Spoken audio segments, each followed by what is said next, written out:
Comment ça va? Ça va bien? Moi, ça va très bien. Je pensais à ma journée aujourd'hui. Je suis énergisé. Je suis ici. J'ai beaucoup d'énergie. C'est comme si on reprend la vie après l'hiver. Et puis, moi, la tournée, là, ça me donne de l'énergie. Allez vous voir, parler du camp, interagir avec vous évidemment sur ce qui se fait au camp par le Seigneur, mais aussi d'interagir avec vous, point.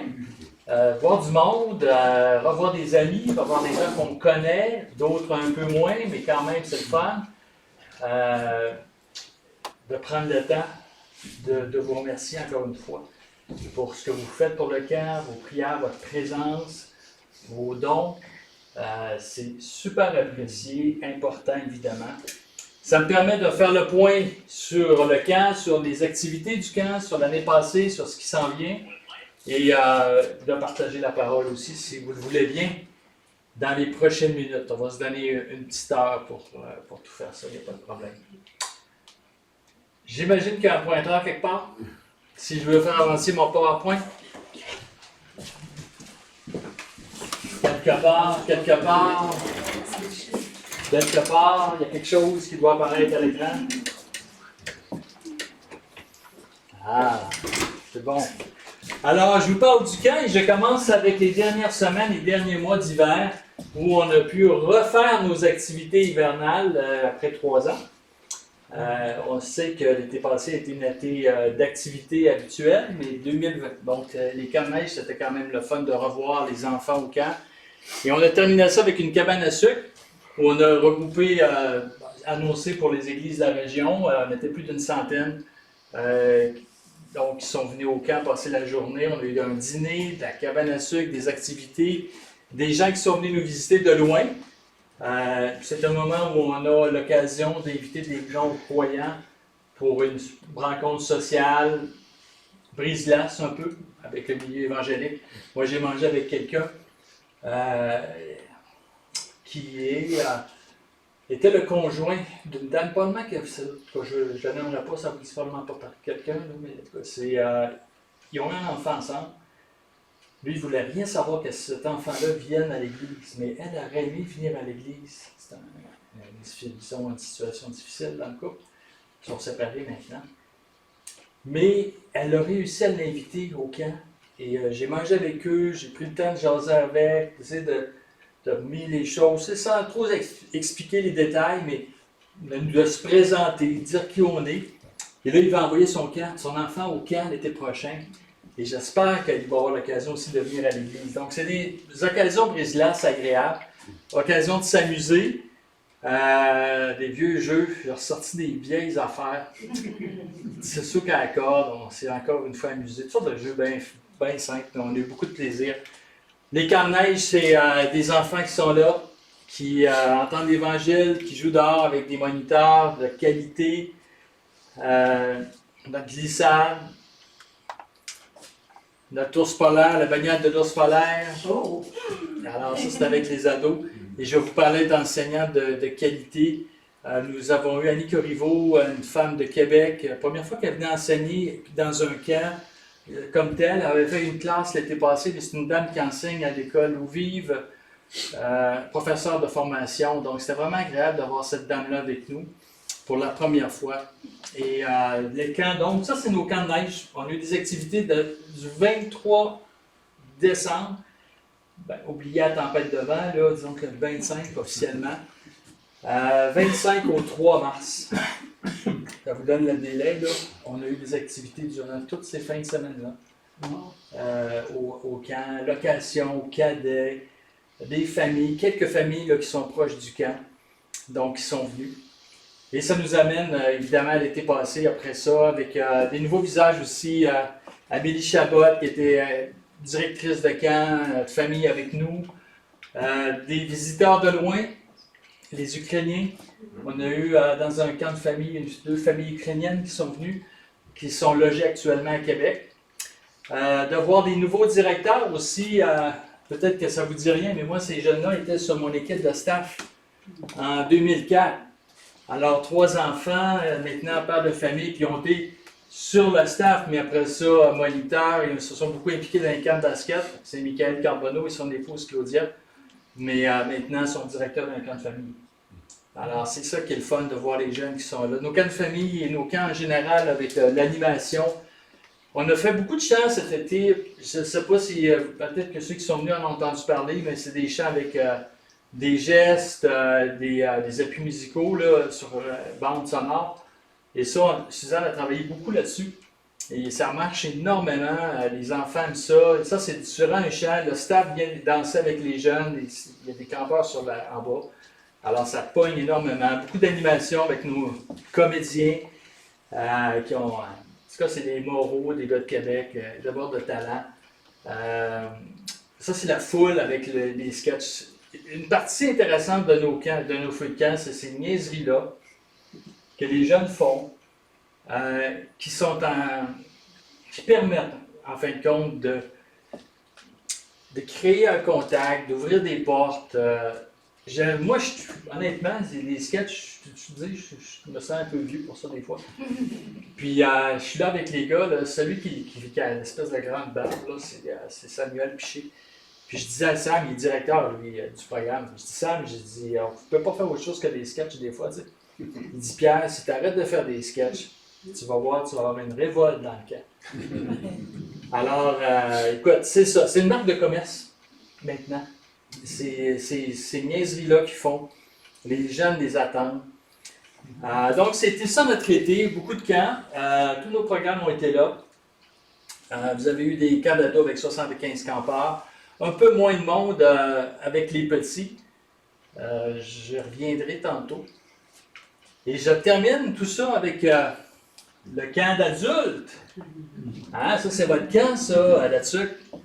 Ça, c'est nos directeurs. Vous les connaissez, hein? Réal, Linda, Hérol, Lynn, Louise et Angelo. Claude. Claude qui font des jeux. Alors, il y avait eu beaucoup de folie dans le temps des adultes. Vous êtes là, les gars et les femmes. Mais il y a eu des belles choses aussi spirituelles. On a eu un baptême l'été passé, une dame de Québec qui s'est fait baptiser. Donc, vraiment un bel été. Je retiens dans cet été, je vais vite pour retenir des faits saillants, la qualité de nos moniteurs et monitrices. On a vu l'été passé, après, comme j'avais dit, là, 20, on n'a rien eu, 21, on a eu seulement quelques camps de famille. Donc 22, c'était la première fois depuis 3 ans qu'on avait des camps d'enfants. Des jeunes qui ont un désir d'avoir un impact auprès des enfants. Et là, vous avez Philippe qui est là, vous avez Marianne qui est là, puis on voit comment que les enfants collent à eux. C'est pas du fake, c'est comme ça tout le temps. Là on n'a plus des photos. Mais quand ils ne prennent pas de photos, ils sont pareils. Là. Des fois, je dis arrêtez, là, chalet, ils vont se fatiguer, ils vont être étonnés. Mais non, ils attirent les jeunes les aiment, ils aiment les jeunes aussi. Charles Fréchet, tous des jeunes, il n'y a personne là-dedans qui a 20 ans, ça a 16, 17, 18. Ma fille Anne-Françoise, elle est plus vieille un peu, directrice de programme cet hiver, et ben, là, elle était monitrice probablement dans ce camp-là. Mais c'est des gens qui ont été très, très impactants pour les jeunes. Et donc, pour moi, c'était un beau flash qui a été passé. Je parle d'une autre personne, Ariane Côté, une jeune fille de Québec qui est venue, de Chicoutimi, pardon, qui est venue passer l'été en support à René dans la cuisine. Alors, elle a fait son stage, elle étudie en hôtellerie, restauration, et elle a fait son stage l'été dernier avec nous. Un stage, du moins, qu'elle avait à faire avec nous. Donc, c'était vraiment le fun de la voir. C'était un bel appui, une aide précieuse pour René. Malheureusement, cet été, elle ne revient pas. Elle se marie et elle va être absente cet été. Mais c'est un gros sujet de prière. Vous allez le voir tantôt, là, cette question de relève de la cuisine. Je retiens aussi l'été dernier la COVID, quand même, qui était présente avec nous. Mais comment le Seigneur a pourvu dans les moindres détails. Nous avons eu une semaine, la deuxième semaine de camp d'enfants. On a eu nos premiers cas de COVID et je vous dis juste un exemple comment le Seigneur a été comme d'une main d'association avec nous. Le mardi, on avait un petit bonhomme qu'on avait pris avec nous qui avait des déficiences. Et on l'avait pris avec le support d'une personne qui était là pour l'aider particulièrement. Donc, une espèce de TES qui était tout le temps avec lui. Et on avait dit aux parents, écoute, on va voir comment ça va, mais si on voit que ça a trop de pression sur le groupe, on va vous demander de venir le chercher à la maison. De le chercher au camp. De le ramener à la maison. Et c'est ça qui est arrivé le mardi. Alors, il était fatigué. On voyait que déjà, ça peut être plus difficile après 2 nuits avec nous. Alors, les parents sont venus chercher le mardi soir. Ça a libéré une monitrice. Le mercredi matin, sa sœur, la sœur de cette monitrice-là, était dans une cabine, monitrice aussi, à la COVID. 8 heures le matin, on m'a averti, regarde, on a quelqu'un à la COVID. Et bon, alors, à ce moment-là, on les sortait du camp 5 jours. Il fallait les sortir. Alors, je dis, va rester chez moi, on va te reposer à la maison. Et là, j'avais une monitrice qui s'était libérée. On n'avait pas prévu ce coup-là, mais le Seigneur l'avait prévu. Alors, on a remplacé 2 sœurs. La sœur a pris la place de l'autre dans la cabine. Et c'était un peu la même chose quelques jours après. Anne-Françoise, ma fille, était directrice au 10-12 qui s'en venait. Le vendredi, elle était monitrice, puis elle prenait à la direction le samedi, donc le vendredi matin à la COVID. Fait que je dis, tu t'en vas à la maison, trouver Ellie, va te reposer, tu reviens la semaine prochaine, mardi, mercredi. Mais là, il manque une directrice. Et c'était une équipe de 3 à l'origine. Il y en avait déjà une qui était absente parce qu'elle avait la COVID, elle ne filait pas. Là, je perdais ma fille, puis il restait une personne. Puis qui n'était pas trop en forme non plus. Alors, le samedi matin, je l'appelle, j'ai dit, c'était justement Samuel Piché. Je dis, Sam, comment ça va? J'ai dit, écoute, je t'écoute, tu sais. Fait que là, il dit, ah, ça va. Il dit, je suis correct, là, je suis pas à la grande fois, mais je suis correct, je suis pas à COVID, c'est beau, je rentre. Parfait. Puis j'ai dit, si tu ne m'avais pas dit oui, tu rentrais, là, j'avais pas de camp. Il y avait 72 enfants qui étaient là pour le lendemain. Et là, j'ai appelé ceux qui la connaissent, Marie-Pierre Gagné, la femme de Martin, qui, elle, rentrait pour travailler dans la cuisine parce que ça y tentait, tu sais. Juste pour le fun, parce que c'est une fille qui a été directrice de programme, qui a tout fait au camp, tu sais. Fait que là, je l'appelle, ça va? Je dis, ben, pas ça va tout à fait, mais pas loin, là, tu sais. Je pense qu'elle rentrait chercher du monde.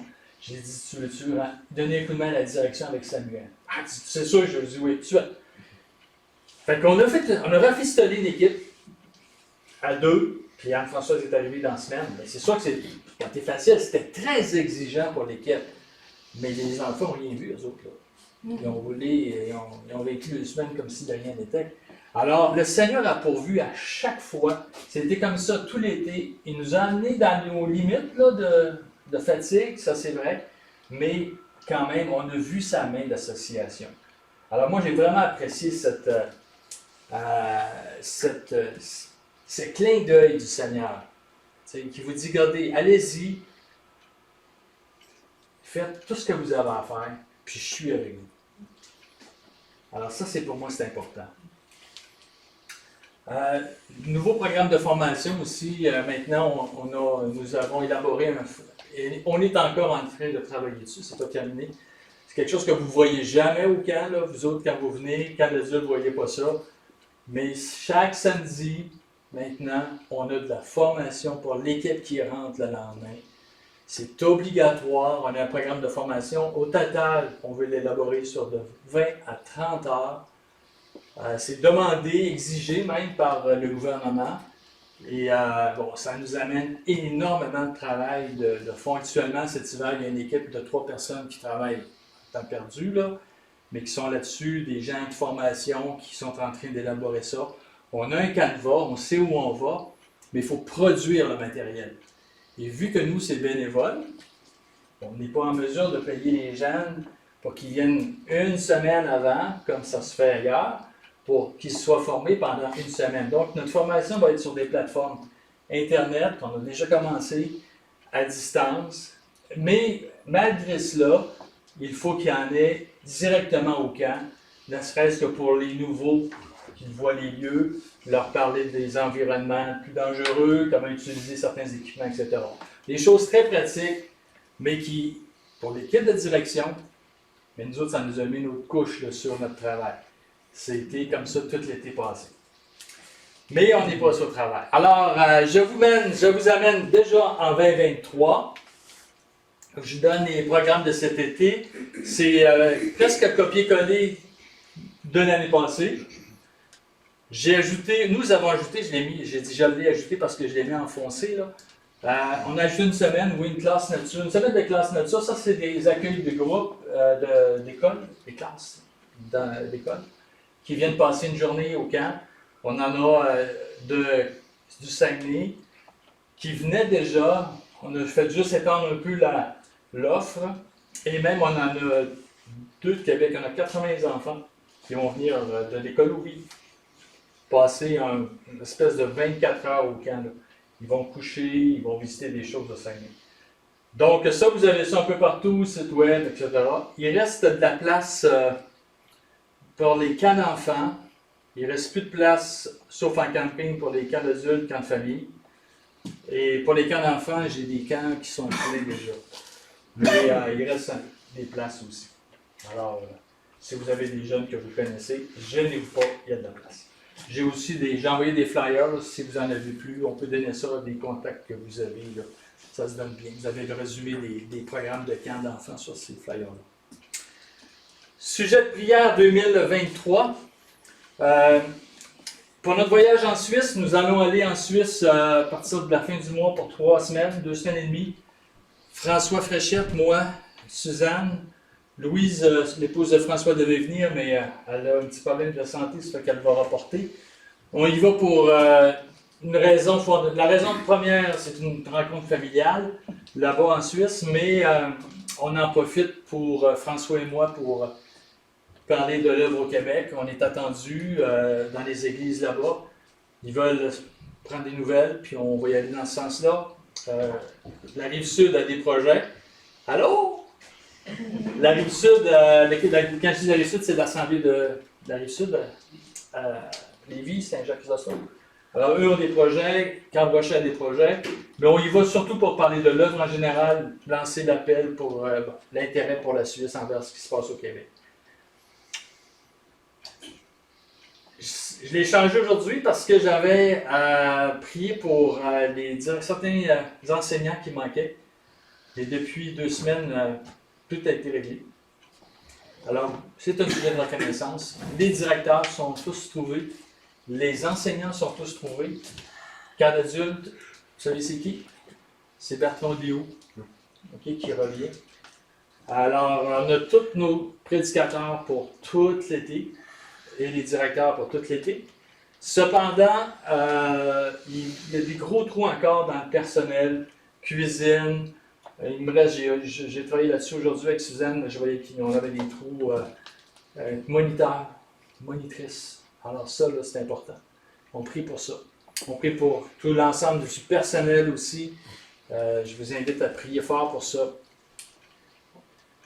On a mis en tête d'affiche aussi la question de la cuisinière en chef.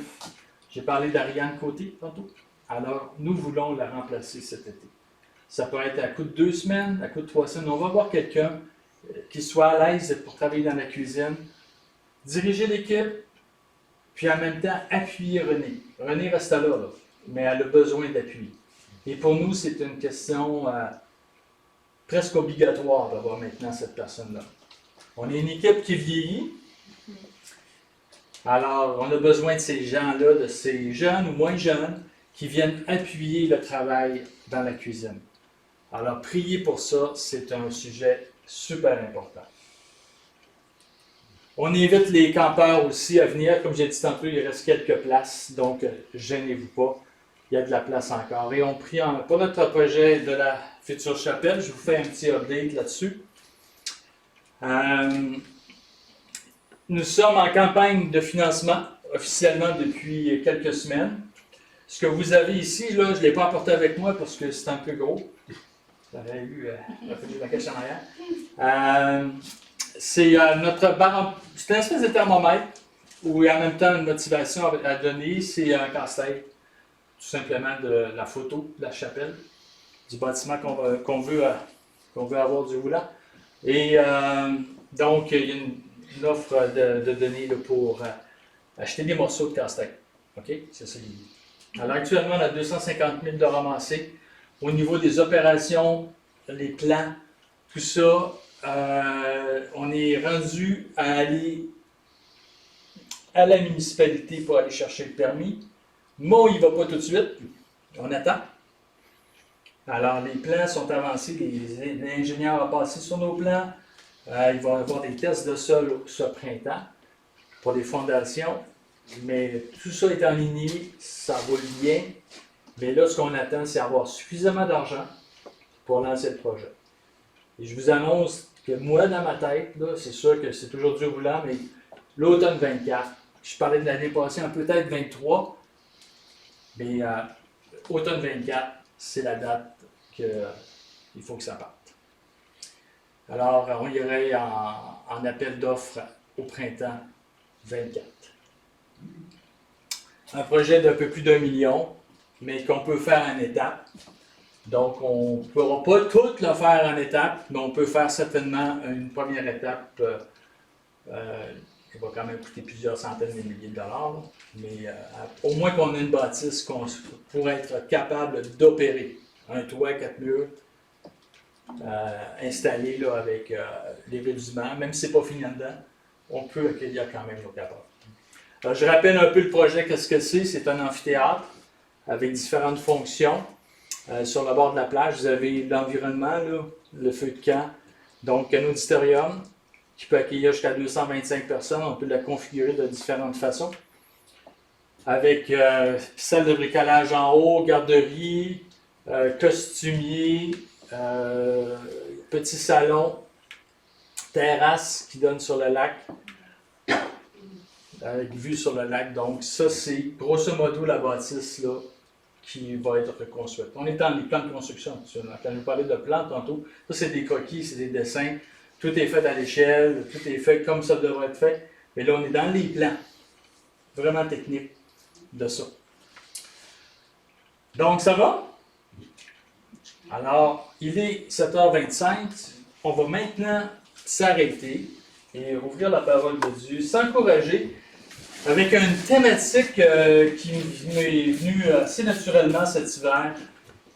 Se lancer un encouragement avec un défi. Le défi de la foi sous l'angle de la persévérance. Je vous on va lire ensemble, pas besoin de tourner tout de suite. C'est mes textes de base sur lesquels, quand je lisais ça, ça m'a vraiment inspiré. Je lis dans Hébreux chapitre 10, à la fin du chapitre 10, « N'abandonnez donc pas votre assemblée. » Excusez. « N'abandonnez donc pas votre assurance, à laquelle est attachée une grande rémunération, car vous avez besoin de persévérance. » Ça, c'est le verset 35, ceux qui ont l'ordre. Alors, « Car vous avez besoin de persévérance, afin qu'après avoir accompli la volonté de Dieu, vous obteniez ce qui vous est promis, encore un peu de temps, un peu de temps, oui, celui qui doit venir viendra, il ne tardera pas, et mon juste vivra par la foi. » Le mot persévérance et le mot foi ferme en fin de compte la fin du chapitre 10 et débute aussi le chapitre 12. Regardez bien. Ça, c'est le début du chapitre 12. Nous donc aussi, puisque nous sommes environnés d'une si grande nuée de témoins, rejetons tout fardeau et le péché qui nous enveloppe si facilement et courons avec persévérance. Courons avec persévérance dans la carrière qui nous est ouverte, ayant les regards sur Jésus, le chef et le consommateur de la foi, etc., etc. Donc, la même chose. La fin du chapitre 10, début du chapitre 12, la même thématique. Persévérer dans la foi. Ayez une marche persévérante. Quand on parle de foi, qu'est-ce qui vous vient en tête? Si je vous dis le mot foi, à quoi vous pensez? Abraham. Qu'est-ce que ça dit bien? Abraham. Abraham, ok, un personnage, excellent. On en voit un personnage, justement. La foi, c'est quoi? C'est quoi, Alain? L'espérance. C'est croire. C'est de l'espérance. Confiance. C'est de la confiance. C'est quelque chose qu'on va rechercher. Seigneur, donne-moi de la foi. Quelque chose qui se demande. Quelque chose par lequel on vient au Seigneur. C'est par la foi qu'on accepte le salut en Jésus. Mais c'est aussi une question, quand on le voit sous l'angle de la persévérance, c'est beaucoup en relation avec notre volonté, notre engagement, notre marche. Et c'est dans ce sens-là que je vous parle de la foi ce soir. Quand je parle de persévérer dans la foi, je ne parle pas de cette foi qui nous amène au salut, mais je parle de cette foi qui nous permet de continuer dans la marche chrétienne, malgré tout ce qui nous entoure. Donc, Pierre a dit que, souligner, quand on parle de foi, on peut parler d'Abraham. C'est vrai. Mais c'est drôle de voir qu'entre le chapitre 10 et le chapitre 12, il y a le chapitre 11, c'est ça, là? Puis c'est quoi le chapitre 11? C'est un ensemble de personnes, d'exemples de gens, hommes et femmes, qui ont marché par la foi. Et je vous le dis tout de suite, François et moi, on a choisi ce thème-là ensemble, parce qu'on part avec, on va l'amener dans nos bagages, et on le développe chacun à notre façon. Et moi, je le développe à partir de, pas Abraham, mais Moïse. Et Moïse, après la traversée, dans sa marche dans le désert, dans ses défis qu'il a eus, dans cette gestion d'opération de peuple, en tant que directeur, en tant que chef de ce peuple, les défis qu'il a connus. Alors, on va tourner ensemble maintenant dans Nombres, le livre des Nombres au chapitre 11.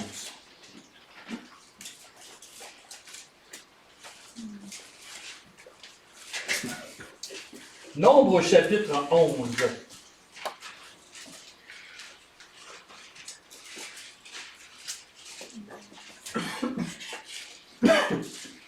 On se donne un peu de contexte. Au chapitre, juste un petit peu avant, Moïse relate les événements rapidement du départ du peuple après avoir reçu les tables, avoir construit le tabernacle. Il quitte le mont Sinaï. Alors ça, c'est ce qui se passe au chapitre 10. Alors les trompettes sonnent et le peuple se lève et on voit au verset 33 qu'il quitte la montagne, 3 jours de marche. Durant cette marche, c'est la nuée, c'est le feu qui les dirige. Moïse prie, lève-toi Éternel et que tes ennemis soient dispersés, que ceux qui te haïssent fuient devant ta face. Et quand on la posait, il disait, reviens Éternel aux myriades des myriades, etc. Alors ça, c'était le tabernacle. Dieu suivait son peuple. Dieu l'accompagnait. Il le dirigeait par la nuée, par le feu. Il était présent. C'est la relation que le peuple vit, du moins l'expérience qu'ils vivent avec leur Dieu. Et ça, ils font pendant 3 jours de temps. Mais après 3 jours, qu'est-ce qui se passe? Seulement après 3 jours. Verset 4 du chapitre 11. On est dans les Nombres. Le ramassis de gens qui se trouvaient au milieu d'Israël fut saisi de convoitise. Et même les enfants d'Israël recommencèrent à pleurer et dirent, « Qui nous donnera de la viande à manger? Nous nous souvenons des poissons que nous mangions en Égypte et qui ne nous coûtaient rien. Les concombres, les melons, les poireaux, les oignons, les aulnes, maintenant notre âme est desséchée. Plus rien. Nos yeux ne voient que de la manne. » On va prier, s'il vous plaît. Notre Dieu, nous avons déjà lu plusieurs versets de ta parole ce soir, mais on veut, à la lecture de celui-ci, s'arrêter, puis voir au travers de ces mécontentements aussi, comment tu nous parles ce soir, qu'est-ce que tu veux nous dire, qu'au travers de ce défi de la foi, comment tu veux nous parler, Seigneur, ce soir. Inspire-nous, sois avec nous, dirige-nous. Fais-nous aussi du bien au travers de ces paroles. Au nom de ton Fils. Amen. Amen. Vous savez, les amis, dans le désert spirituel de notre société, nous avons des attaques qui nous viennent de l'extérieur. Satan est le prince de ce monde, n'est-ce pas? Oui, notre Seigneur en est souverain. Il dirige toutes choses. J'en suis conscient et très à l'aise avec ça. Mais Satan opère. Le monde dans lequel on vit opère. Et quand on recule un peu, les événements que nous avons vécus en tant qu'Église, dans notre société, on me posait une question tout de suite, presque en arrivant. Comment va la COVID? On a encore des relents de ça, j'en ai parlé tantôt. On a eu tout ça dans les derniers mois, les dernières années. Difficultés dans nos églises, les attaques de notre société. Aujourd'hui, c'est quoi, là? C'est les genres, c'est l'aide médicale à mourir. On avait une conférence il y a 2 semaines là-dessus, c'était super intéressant. Les pressions économiques. On les sent peut-être un peu moins au Québec, mais l'afflux de migrants, ça c'est, de migrants. Toute la gestion des grands centres, les difficultés des fois, les gangs de rue, la violence, femmes, hommes, beaucoup de difficultés dans notre société qui ont nécessairement des impacts dans nos églises aussi. Nous, on a vécu une grosse épreuve à l'Église, peut-être dans les plus grosses qu'on peut connaître. Et on a un processus de restauration d'intégrer, de débuter. Puis je suis toujours surpris, honnêtement, je suis surpris de voir la douleur, la profondeur de la douleur de certaines personnes. Pas tout le monde, ça c'est sûr. Mais comment ce genre de choses-là peut vraiment attaquer le cœur, l'âme de chrétiens, de gens, pour toutes sortes de raisons. Et souvent, parce qu'ils l'ont subi eux-mêmes. Violence conjugale, abus sexuels. C'est malheureusement un fait. J'étais un peu naïf, j'avoue, par rapport à plein de choses là-dessus. Et je constate, malheureusement, que c'est une réalité. Alors ça, c'est des réalités dans lesquelles nous vivons maintenant, qui nous frappent. Moi, je me le dis, ça me frappe. En tant que chrétien responsable d'Église, ça me touche. Je dois travailler avec ça, ce que je ne voyais pas, ou du moins où, honnêtement, peut-être que j'avais les 2 yeux fermés aussi, pendant longtemps, parce qu'on n'en parlait pas de ça. Donc, il y a les attaques extérieures, puis il y a les attaques intérieures aussi. Puis on l'a vécu, ça, en tant qu'Église. Mécontentement. Là-dessus, vous l'avez vécu aussi, vous chicane, tu sais. Division, mécontentement à l'interne. Toute la question sanitaire a été une lourde pression pour les Églises. En tant que responsable d'Église, on a dû prendre des décisions qui n'ont pas toujours été agréables et appréciées. Donc ça, c'est des attaques. Vous avez les vôtres, nous avons les nôtres, vous avez les vôtres personnellement, j'ai les miennes personnellement aussi. En communion aussi, en communauté. Je vous donne en fouillant un peu sur cette question du mécontentement. Parce que c'est ça qu'on voit hein, dans notre texte, là. Les gens étaient mécontents, on en parlera. Mais qu'est-ce qui se passe dans le mécontentement? Je faisais une petite recherche sur le web, puis je posais des questions à mon ami chat, GPT, puis il m'en a sorti quelques-unes. Qu'est-ce qui se passe? Le mécontentement des employés sur les dirigeants. C'est quoi l'impact? Regardez bien, baisse de motivation. Les gens dans les entreprises perdent leur motivation. S'ils ont une relation difficile avec leur patron, trouvons-nous donc quelqu'un qui aime ça aller travailler quand il ne s'entend pas avec son patron.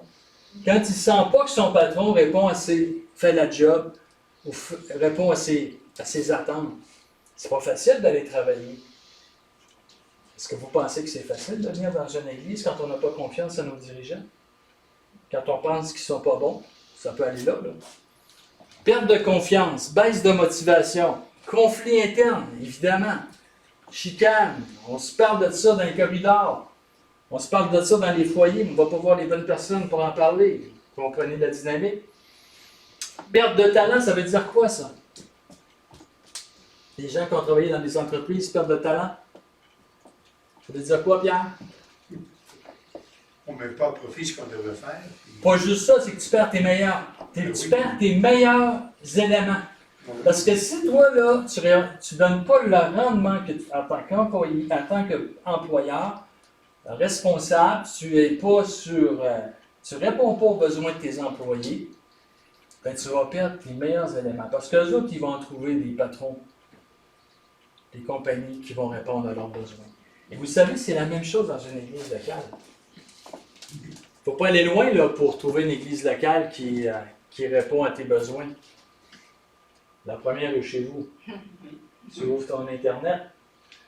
Mais à Chicoutimi, il y en a vraiment des physiques, là. On va ailleurs. Je ne sais pas ce que je veux, si l'Église ne répond pas à mes attentes, je m'en vais ailleurs. Au lieu d'aborder des sujets. Donc, toutes ces questions-là, pression pour le changement, en tant que responsable, tu veux faire quoi? Tu veux donner une réponse positive à tes employés. Tu veux donner une réponse positive à la communauté en tant que responsable d'Église. Tu veux répondre à leurs besoins.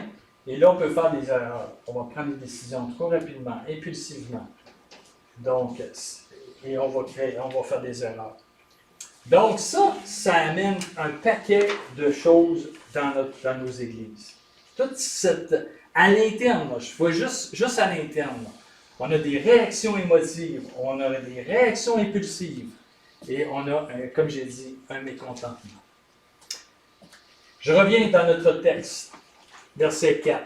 Dans notre texte, le mécontentement débute auprès d'un groupe de personnes qui sont le ramassis des gens. Ce ramassis-là, c'est quoi? Ce sont ceux qui ont suivi le peuple d'Israël, qui ont sorti avec le peuple d'Israël d'Égypte. C'était des non-juifs, des personnes qui n'étaient pas de ce peuple-là, qui les ont influencés. Mais voyez que rapidement, alors il se trouvait au milieu d'Israël, il fut saisi de convoitise, et même les enfants d'Israël commencèrent à pleurer. Recommencèrent à pleurer. Donc, rapidement, ils ont influencé le groupe au complet.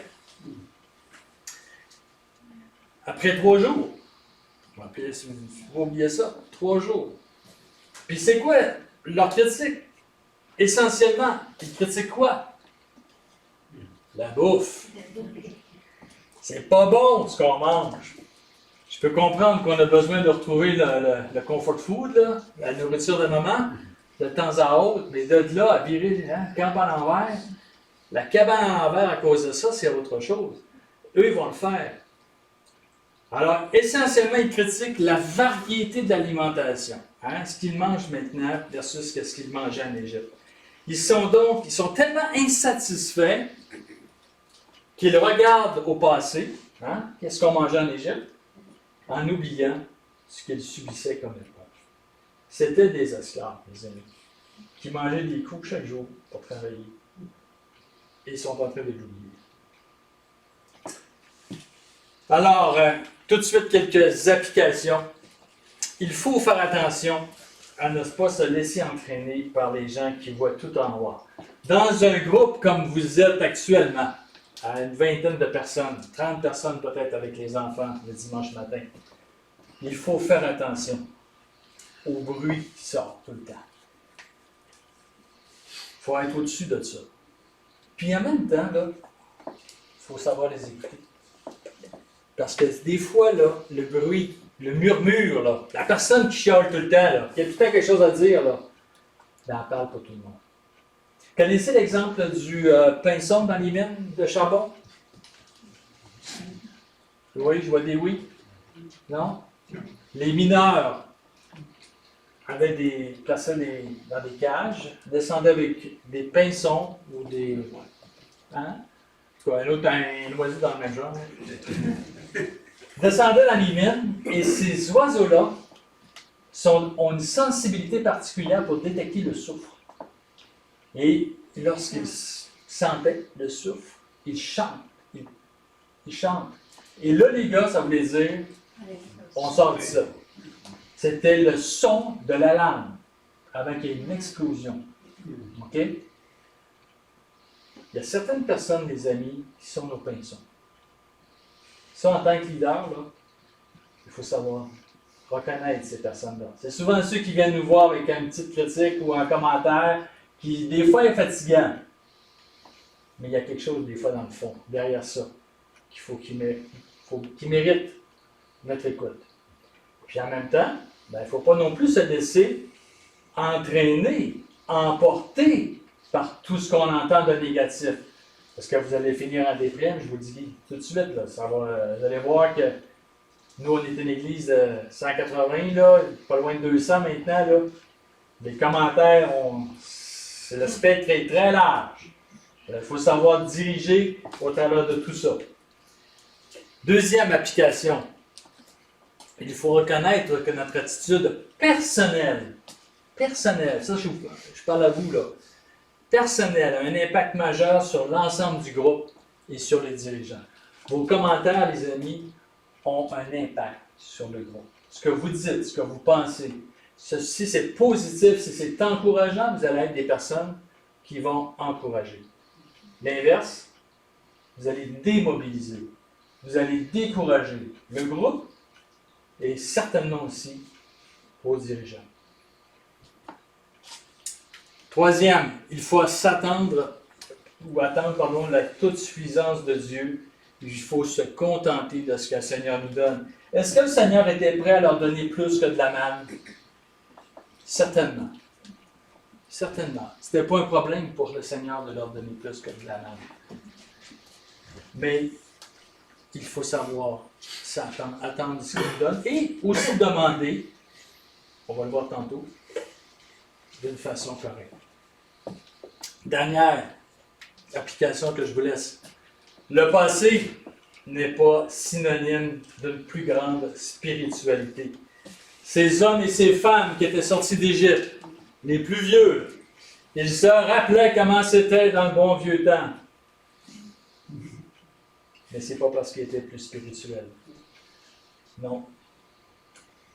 La spiritualité, les amis, c'est pas celle du passé, c'est pas celle de demain, c'est celle d'aujourd'hui, qui vous fait affronter les défis que vous avez aujourd'hui avec le Seigneur. C'est aujourd'hui que ça se passe.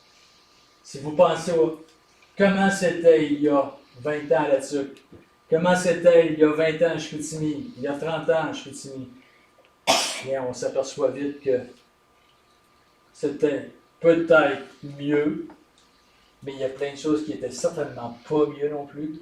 Et de toute façon, c'est pas ça que le défi que Dieu vous demande. Le défi vous demande de quoi? Le Seigneur, vous lance quel défi? Le défi d'aujourd'hui.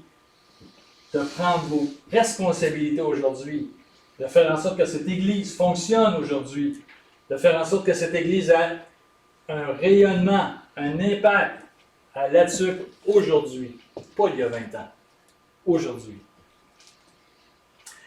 Alors, Moïse reçoit ses plaintes, OK? Et il va parler à son Dieu. Il le défie maintenant de la foi face au découragement. Tantôt, c'était face pas au défi, mais au mécontentement.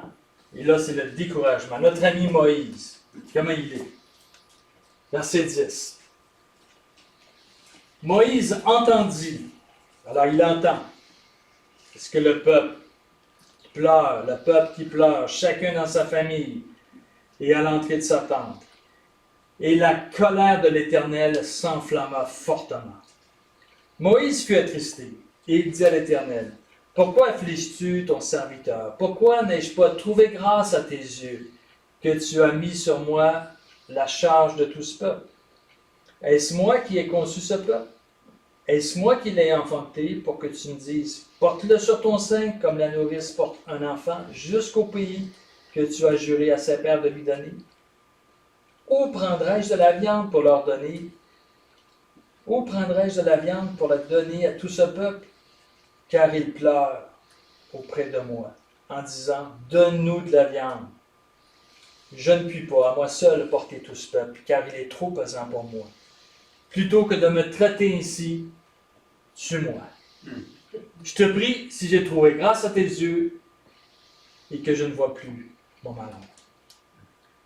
Moïse veut mourir.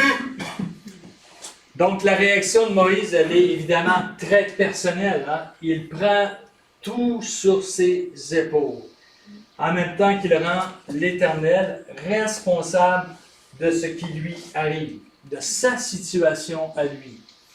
Hein? Pourquoi affliges-tu ton serviteur? Etc. Donc, il rend l'Éternel responsable de ce qui lui arrive, c'est vrai, mais aussi il oublie.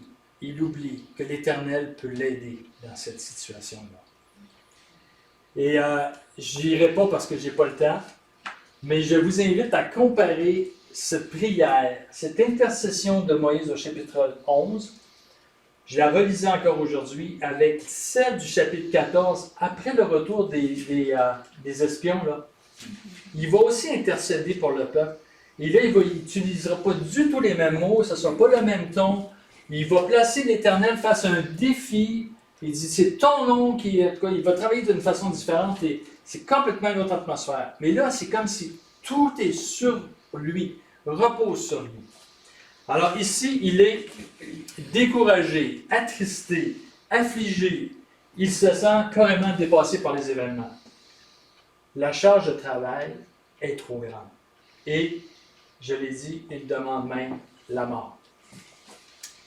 Je ne sais pas si vous avez déjà remarqué, mais c'est assez significatif que les deux plus grands hommes considérés de l'Ancien Testament, qui sont Abraham, Moïse et Élie en tant que prophète, ont demandé tous les deux la mort par rapport à leur travail, par rapport à l'engagement qu'ils avaient. Leur travail, c'est trop. Viens me chercher. Fais-moi mourir. Je ne veux pas voir. C'est ça qu'il dit. Là. Je ne veux pas voir. Là, quand il dit si j'ai trouvé grâce à tes yeux et que je ne vois pas mon malheur, je ne veux pas vivre ce que je vis. C'est ça que ça veut dire. Je ne veux pas voir mon malheur, je ne veux pas vivre ça. Je ne veux pas le voir, ça. Enlève-moi la vie. Alors, c'est significatif que les deux hommes, Élie et Moïse, qui ont demandé la mort, vont recevoir tous les deux la même réponse de Dieu. Moïse, c'est quoi? Je vais t'envoyer, on va le dire plus tard, 70 personnes pour t'aider. Élie, il y en a 7000 qui sont cachés. Tu te penses tout seul? Non. Il y en a 7000 qui sont cachés. Puis toi, là, Élie, là, tu vas aller voir Élisée, puis tu vas lui dire de prendre ta place. Il y en a un autre qui va te suivre. Si tu penses qu'il n'y a plus rien après toi, là, si tu penses que tu es seul, oublie ça. Mais c'est plus que ça. C'est que le Seigneur répond à leurs besoins, à leurs demandes, de la même façon. Donc, Moïse demande la mort. Il ne veut pas voir ce qu'il vit. Il voulait quoi, Moïse? Il voulait que le peuple se montre à la hauteur de ce qu'ils vivaient ensemble. Écoute, Dieu nous a montré sa gloire sur la montagne. Il nous accompagne dans cette marche avec le feu et la nuée. Donc, vivez l'expérience. Arrêtez de chialer. Vivez l'expérience avec votre Dieu. Il voulait qu'ils se réjouissent de la manne et non qu'ils la maudissent, qu'ils la haïssent, qu'ils reconnaissent sa protection, sa direction. En fin de compte, Moïse voulait que les Juifs, le peuple, vivent la même expérience que lui avait vécue. Lui, il avait vécu une expérience très, très personnelle avec Dieu. 40 jours sur la montagne, en relation étroite. Il était descendu avec un voile parce qu'il luisait tellement que son visage rayonnait parce qu'il avait été dans la présence de Dieu. C'est ça l'expérience qu'il avait vécue lui et qu'il voulait que les autres vivent aussi. Mais le peuple, évidemment, n'était pas prêt à ça. Moïse a exprimé ses sentiments dans une demande sincère qui était adressée au Seigneur. Comme j'ai dit, il était découragé au point que c'était Dieu qui avait apporté le trouble. C'est toi qui as mis le trouble sur lui, sur moi. Le Seigneur était en colère, parce qu'on le voit. Il est en colère contre lui, contre Moïse. Alors, le Seigneur avait mis ces gens sur lui comme un fardeau. Il parle dans ce terme-là, c'est un fardeau, c'est un poids trop lourd. Et il met la faute sur Dieu. Et comme j'ai dit, Dieu va répondre d'une façon très personnelle à son besoin. C'est vrai qu'il va voir l'Éternel. Il parle à l'Éternel, j'en suis tout à fait conscient, avec dureté, mais il exprime sincèrement son besoin. Vous savez, j'ai lu un commentaire qui parlait un certain commentaire qui parlait de ces versets, de cette réaction de Moïse. Je vous la lis. Si Moïse l'avait pleinement comprise, il n'aurait jamais proféré de telles paroles. D'où aurais-je de la chair pour en donner à tout ce peuple? Il aurait fixé ses yeux sur Dieu seul. Ce fut assurément un sombre moment dans la vie de l'illustre serviteur de Dieu. Peut-être que oui. Mais moi, j'aime mieux voir la Bible pour ce qu'elle me donne. Qu'est-ce qu'elle me donne ici? La réalité d'un serviteur de Dieu qui est fatigué, qui est épuisé, qui voit la tâche au-dessus de ses forces, puis qui s'en va à la bonne place, au pied de son Dieu. Puis il lui dit ce qu'il pense. Peut-être pas de la meilleure façon, peut-être avec un manque de foi, mais il lui dit à lui. Il ne va pas le dire chez le voisin. Il ne va pas voir Moïse, ça ne retourne pas en Égypte, là. Il ne laisse pas. Hein? Nous, c'est quoi notre réflexe? Organisez-le avec vos affaires, tu sais. Organisez-le avec vos troubles. Je suis tanné de vous autres. Jamais Moïse va faire ça. Il va mettre sa tête sur la bûche, comme on dit, pour ce peuple-là. Il va les défendre. Il va même prendre sur lui tout le poids. Mais il va à la bonne place. Donc, moi, je ne suis pas en désaccord nécessairement de ce commentaire, mais j'apprécie ce que la Bible me dit, ce qu'elle me donne.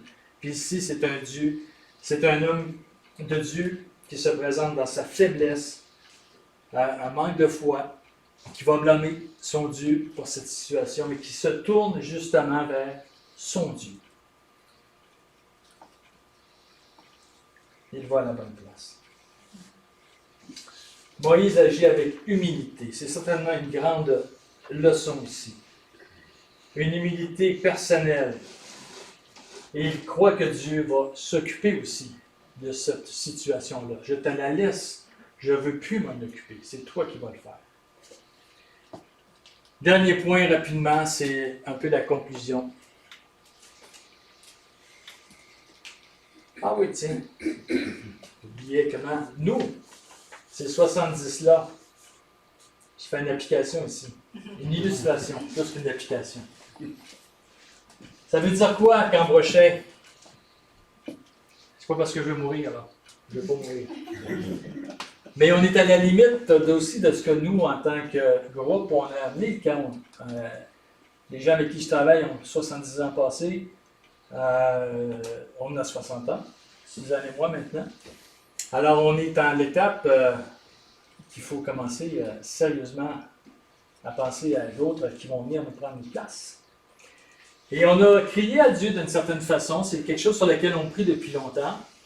Et nous avons j'ai le plaisir ce soir de vous présenter en relève à l'équipe, en support à l'équipe, François Desgagnés, son épouse Catherine. François travaille avec nous déjà depuis plusieurs années, il fait toutes sortes de choses au camp.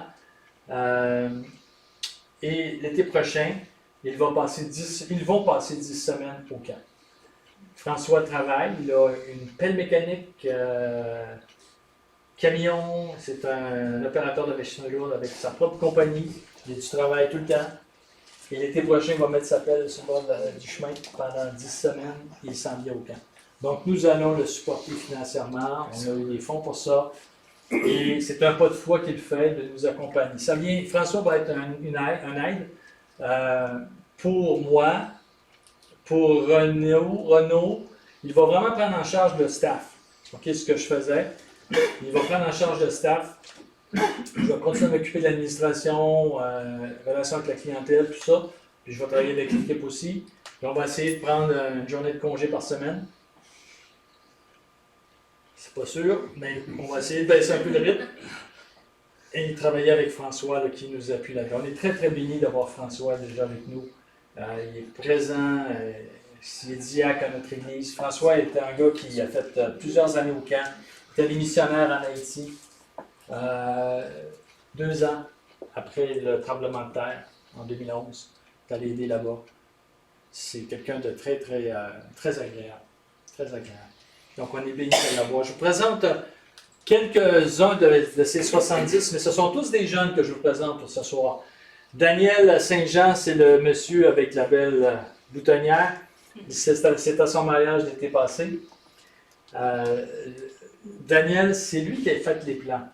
Quand je dis on a quelqu'un sur l'équipe qui a fait les plans, c'est ce gars-là, qui a fait les plans de la chapelle, qui a fait les plans du garage qu'on a construit il y a quelques années, qui design nos aménagements maintenant sur le terrain. Il était avec nous au camp de neige, il était moniteur, une fin de semaine, autre fin de semaine sur le staff. Donc, c'est des gens, il est marié, donc avec son épouse, c'était fun. C'était très agréable de les voir là, tous les deux. Samuel, que j'ai parlé de lui tantôt, Samuel, c'est un collaborateur avec qui je travaille au camp depuis 5-6 ans. C'est un jeune homme, professeur, très impliqué avec nous.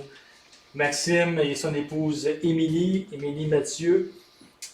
Maxime Boucher de Chicoutimi. Maxime, c'est un technicien en génie civil. Alors, tous les aménagements de terrain, c'est une espèce de relève à Réal Gauthier. Alors, lui, tout ce que Réal avait fait de plan, lui, sur le terrain, il a tout pris ça, il a mis ça sur des scans, sur des logiciels informatiques. Très bon, très doué, donc Max est avec nous. Et Maxime aussi est un ancien avec moi à l'église, donc c'est des jeunes avec qui je travaille à l'église. Michael et Marie-Jade, ma fille, qui sont dans notre équipe aussi, directeur de programme, bien impliqués. Vous aviez tantôt mon autre fille qui travaille avec nous, qui est directrice de camp. Donc, on a une jeunesse. On a une jeunesse qui nous pousse. On a des vieux qui sont là encore en appui. Réal est là 3 jours par semaine, écrivait encore hier. Demain matin, je pars à 8h30. On a tout un petit groupe Facebook, là, Messenger, ça se fait. Les gars se disent OK, je vais être là, je suis pas là, on se fait une petite heure demain. Et les gars sont autonomes, ils font des travaux d'entretien. Là, ils construisent, ils font une réparation de quai. Il y a tout le temps quelque chose qu'ils font. Donc, c'est ça l'équipe. Des gens plus vieux, des gens plus jeunes qui lèvent et qui nous disent aussi que le camp, il y a de la place, il y a de la relève. On est capable de voir l'avenir avec une certaine sérénité dans le Seigneur. Donc ça, c'était mon point illustration Camp Brochet. Maintenant, le point final. Comment persévérer face à notre foi? On vient de dire qu'il faut persévérer, mais comment le faire? Je vous lance rapidement quelques pistes, OK? Basé sur le chapitre 12. Vous pourrez le relire, le chapitre 12, versets 1 à 5, 6. Là. D'abord, une course. Notre course. Courez, persévérer dans la course. Notre route, les amis, elle est tracée et elle est balisée. Hier soir, j'étais au camp et entre deux villages, Saint-Honoré et Falardeau, la route est bien louette. Mais il y a tous les 100 mètres, on a mis des flags lumineux, des petits poteaux lumineux, pour qu'on le voit, le tracé. Donc, c'est pas seulement que la route, elle est tracée. On la voit. Elle est balisée. Il ne faut pas qu'on sorte de la route. Il ne faut pas qu'on débarque, qu'on voit notre chemin clairement. Alors, je trouve ça intéressant, cette image. Notre Dieu connaît la route par laquelle il nous fait passer.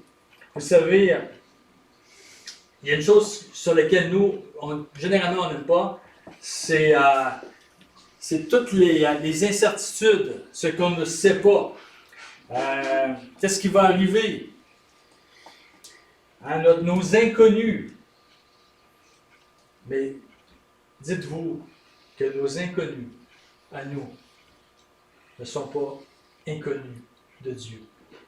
Il les connaît. Et Dieu a préparé notre inconnu avec amour, parce qu'il nous aime. Il l'a préparé avec amour pour notre bien et pour sa gloire. Deuxièmement, je la saute celle-là. Je vais tout de suite à celle-là. Une autre raison pour laquelle on doit persévérer, c'est la croix. Christ a payé nos péchés à la croix. Christ a subi les meurtrissures pour nous. Christ a subi les conséquences de nos péchés. Vous savez, nos vies n'ont aucun sens sans la croix. Mes incertitudes, mes mécontentements, mon inconnu n'est rien si je le place au pied de la croix. Si je le compare au chemin que le Seigneur Jésus a tracé, a vécu lui-même sur la terre. Les épreuves sont rien comparées à celles qu'il a vécues. Je peux m'appuyer sur lui, je peux me réconforter en lui. Je peux lui présenter ce que je vis. Parce que, pourquoi? Parce que lui, il les a vécus. Il les a vécus. Et la dernière, c'est la joie qui nous est réservée. Le chapitre 12, ça rappelle que, en perspective de la joie qui lui était réservée. Et j'aime terminer avec un dernier passage de Moïse. Je vous le mets à l'écran. À la fin de sa vie, Moïse est sur la montagne. Donc, il va monter des plaines de Moab sur le mont Nebo, au sommet de Pisa, vis-à-vis de Jéricho. Et l'Éternel lui fit voir tout le pays, Galad jusqu'à Dan, tout Nephtali, le pays d'Éphraïm et de Manassé, tout le pays de Juda jusqu'à la mer occidentale, le Midi, les environs. Donc, l'Est, Ouest, Sud, Nord, tout ce que tu peux voir, Jéricho, tu peux voir ça. C'est à ça que je vais te donner. Et l'Éternel lui dit, c'est là le pays que j'ai juré de donner à Abraham, à Isaac et à Jacob, en disant, je le donnerai à ta postérité. Et toi, je te le fais voir. Je te le fais voir. Tu n'y rentreras pas, mais je te le fais voir. Et vous savez, on a toujours tendance à penser, parce que c'est une conséquence à son irritabilité, son manque de patience, le fait qu'il n'a pas rentré, comme une conséquence épouvantable. Mais à force de relire ça, je me suis dit, Dieu avait quelque chose encore de meilleur pour lui. Tu ne rentreras pas dans le pays, je vais t'amener avec moi. Je te prends avec moi. Je te permets de le voir. Et vous savez, Moïse est rentré dans le pays quand même. Il est sur la montagne de la transfiguration avec le Seigneur. Il va rentrer dans le pays, mais pas de la façon que lui avait décidé. De la façon que le Seigneur avait décidé. Je ne sais pas comment la fin de votre course va se faire. Je ne sais pas la mienne comment elle va se faire. Mais je vais avoir les regards sur le Seigneur. Je vais avoir les regards sur la finalité des choses, sur la rétribution, sur ce qui m'attend au ciel. C'est ça qui est ma joie. C'est ça qui me motive. C'est ça qui me fait avancer. C'est ça qui me fait persévérer dans ma foi. Et je prie que ce soit la même chose pour vous. Amen. Amen. Notre Dieu, merci pour ce texte encore si merveilleux. L'exemple de Moïse. Et merci pour comment tu peux le garder. Tu l'as gardé, pardon. Et comment tu veux nous garder aussi dans notre marche. Donne-nous de persévérer avec foi dans le chemin que tu as tracé pour chacun d'entre nous et d'une façon collective pour la communauté aussi de l'Assemblée à la TUC. Alors, sois avec eux, Seigneur. Merci encore pour leur accueil ce soir. Au nom de ton Fils Jésus. Amen. Amen. Amen. Merci, les amis.